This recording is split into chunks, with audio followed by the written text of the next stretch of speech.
Hi, good afternoon, it's Gene from the Mathstar Observatory. Guys, you may detect it in the voice, I'm feeling a little bit tired. It's because we've been getting through quite a bit of work today. I'll explain what we've got. Obviously from the title you'll know that we've got some new data in from Hong Kong and on the Gold Coast, Australia. Before we get into that, big thank you for the people that support us on Patreon and occasionally on PayPal. We've had another void for the last 3 days where we haven't raised a coin, an apple or an orange for the observatory. So, you know, things are continually slowing down on that front. I hope that some people appreciate what we're doing here and really what we're up against. And I don't want to go on about that. I want to get straight to the data. But what you've got to realise is, YouTube is censoring channels like mine, even more so like mine, because we don't just talk about it, we actually use the scientific method by putting the equipment in the locations where we have. If you're not aware of where we got the equipment, just very quickly, we're in Arizona, Canada now, Hong Kong, Perth, Australia, and on the Gold Coast on the other side, we've got equipment there. We've also got equipment here in the UK. So, we are slowly spreading a net over the world with the equipment and recording the data, and what we put onto the website is what you see.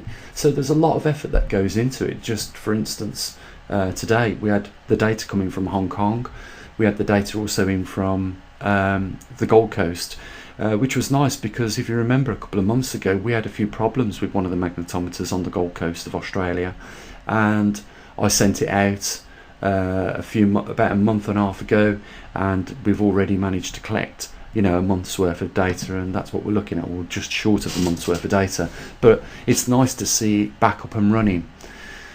And even though there's not a lot of disturbance in the data that we're looking at, this is from Hong Kong and it's pretty much a similar situation from the Gold Coast, Australia. It means that we at least know that there's not a lot of activity going on with the magnetic intensity within these regions. The nice thing about having the equipment there is it answers the question with regards to the scientific method, and that is by having an equipment in these locations to measure it. If we didn't have the equipment, we'd simply be speculating, and speculation isn't worth the thought pattern that you spend time doing it, because you will never know unless you use the scientific method, and that's what we try and do here. And that's why I keep explaining to people, we're a little bit different from the other channels that talk about grand solar minimum and the pole shift, and that is because we are more proactive. We have equipment, we've got a small observatory, and we have this equipment now in different locations around the world, and a lot of effort goes in. It's not just processing the data in the raw format like you saw yesterday in the video that I uploaded. It's actually updating the website, liaising with people. Like today, I've spoken to Jeff, one of our superstars down there in the Gold Coast. In fact, they're all superstars that have got our equipment, and so are you guys that support us on Patreon and make a one-off payment. Without you guys we wouldn't have half as much as what we've got now. So it's really good that we are in a situation where we can be proactive on YouTube, but these government organisations don't like it. They want to keep it all in-house, as you can imagine. This is why we're seeing the censorship at the levels that we are. While I'm just talking, I'm just going to go over to actually Australia so you can see the data there as well, and I'll continue where I was. Basically, this censorship is keeping things in-house, so keeping people that work for NASA in a job. They obviously don't like it when smaller observatories like ours with micro budgets come out and tell large populations of people. Like we've got a small group of 30,000 people here on our YouTube channel. We have about 5,000 views a week on the website, and they don't like it because we can tell the truth about it. If they want to cover things up and keep things quiet, then obviously if they're the only people talking about it, then there's nobody there to say otherwise. And this COVID-19 is achieving one thing, like I briefly touched on yesterday. It's achieving a breakdown of, local communities and, these social areas where we all talk with each other. And, it's at these social areas like pubs and restaurants and things like that that we share ideas. And those are the things that these worldly governments don't want. And you could say, well, there's probably a good reason for that, and there probably is. And I think the reason for, introducing something like COVID-19 is, first of all, on the back of that you can change the laws, and then on the back of changing those laws you can restrict people's freedoms of speech, freedom of information. And that is exactly what we see when we see YouTube showing you guys that I got 30,000 views in 28 days, when Google, that pay me for the advertisement, which is only a couple of $100 anyhow, which isn't a lot to talk about, but it's a couple of $100. It pays a couple of the bills. It pays for, some of this equipment to get built and whatever. But it's not about the $200, which is not worth nothing really. It's more about the fact that Google recognise that I have had 130,000 views as opposed to YouTube saying that I've only had 30. The other thing that's going on with regards to suppression is that they are, for every person that clicks subscribe, they're probably unsubscribing 2 people. You guys know that it has happened to you. You have been unsubscribed by YouTube, and you have seen it firsthand. This is suppression. This is, guys, I've got to say this. We're merging back into real deep times, and with the suppression of information, it is no different to what the Nazi Germany soldiers done in the Second World War when they started burning the books and the literature. What they're doing here by attacking digital information on YouTube, on websites and things like that is no different. It's just a modern day version of it, but it is leading to the same thing, a socialist state. We are merging back into more control than we ever have done. And at some point it'll become clearer to more people that have the affordability of the luxury to investigate some of these things that people like me talk about. Why would they do this? Well, this pole shift is a rare event, and it's causing some pretty strange anomalies to take place. And on the back of the Grand Solar Minimum, which also creates the same scenario with regards to cosmic radiation, in turn it changes the seasonal weather patterns that we rely on to put our crops in the ground. So the governments are aware of the global slowdown of agricultural production, and if you cannot feed a nation, you're going to have very soon on your hands uncontrolled crowds of people that are going to do what they have to survive. So in order for them to get control of this, they have to bring out ideas like COVID-19, and then the laws that restrict people's movements, restrict people going out their own homes, forces people to cover their faces it's all about conditioning and using these methods of conditioning. And they're, if you think they're not aware of the pole shift and the Grand Solar Minimum and the implications of this over the last 20 odd years, then you need to start doing a little bit more research, because you'll find that they're not they are in the know-how. They know exactly what's going on. And it isn't a surprise that this topic doesn't get talked about more on mainstream media. It's because they don't want to increase fear and therefore lose control. And the reason why they target channels like mine with 30,000 subscribers is because those 30,000 subscribers could be influenced to think along a certain line, which would then change their policies. And they simply don't want it. They don't want pressure groups. That they want to be able to control the people without anyone questioning why these new laws are being passed. And it's going to lead to a very dark place for us all in the future.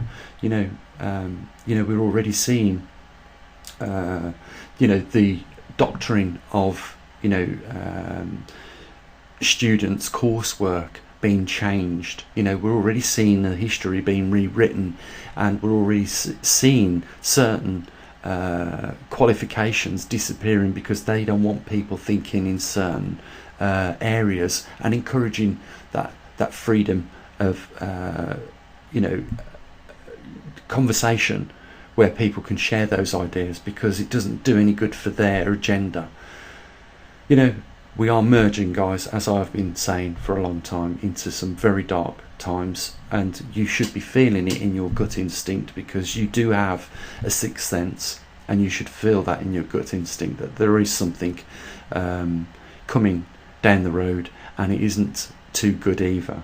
But let's hope that at some point the multitude of people find themselves no longer listening to these government entities, and they want to find the truth for themselves, and for that reason they go out to search for it themselves. And obviously, at that point we might be able to change the course and direction that we're heading in right now. But if we continue on this course, it's going to be miserable for a lot of people.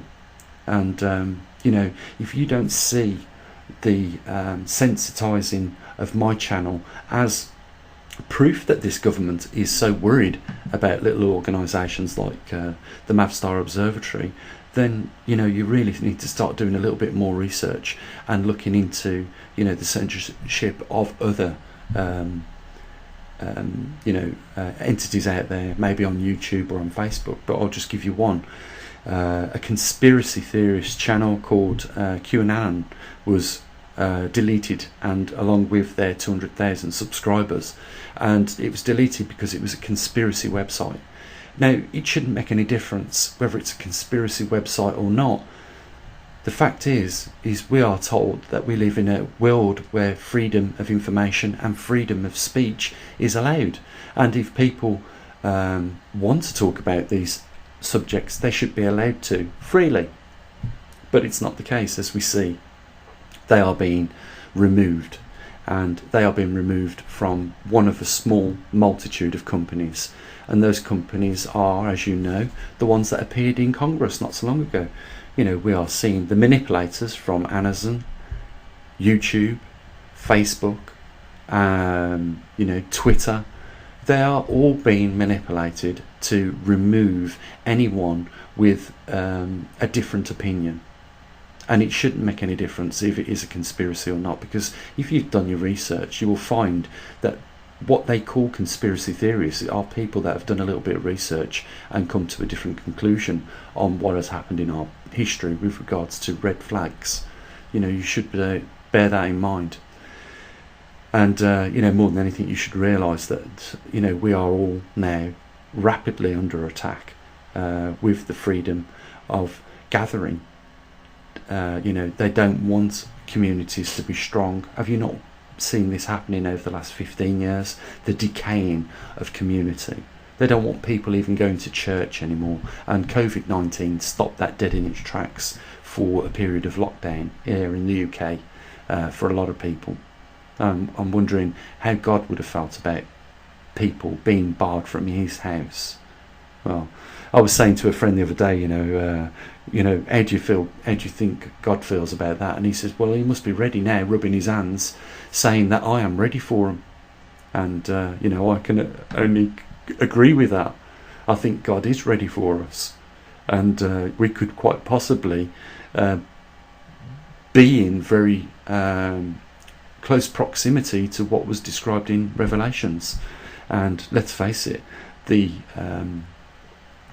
attitude and behaviour of people are certainly ready, as is described in the book, that will bring about those times.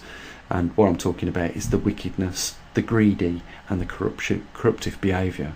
And we're seeing them take new measures now, these global governments around the world, to take further freedoms off people. It doesn't get any better, does it? It's funny, because I was not long talking to a friend in Belgium, originally from Holland, and we both agreed that it's not a good time at the moment for anybody. We're all losing freedoms, and we all, or most of us, have that gut feeling that something really ugly is looming in the world, and we're not complete doom and gloomers. We do believe that there is something that can come out of it. And the end, one of the end notes with the conversation I was just having is that at that point, let's hope we decide to become more logical people and act more logical, and also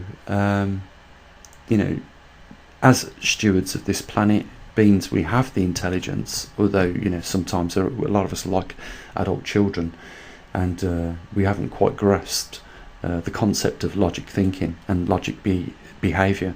Let's hope at that point we change it from a world like it is at the moment, or slowly merging into a hell on earth. Let's hope that at some point we recognise our wrongdoings and create a heaven on this earth for every one of us and every biodiversity and species, because we have the choice to make at some point whether we want that.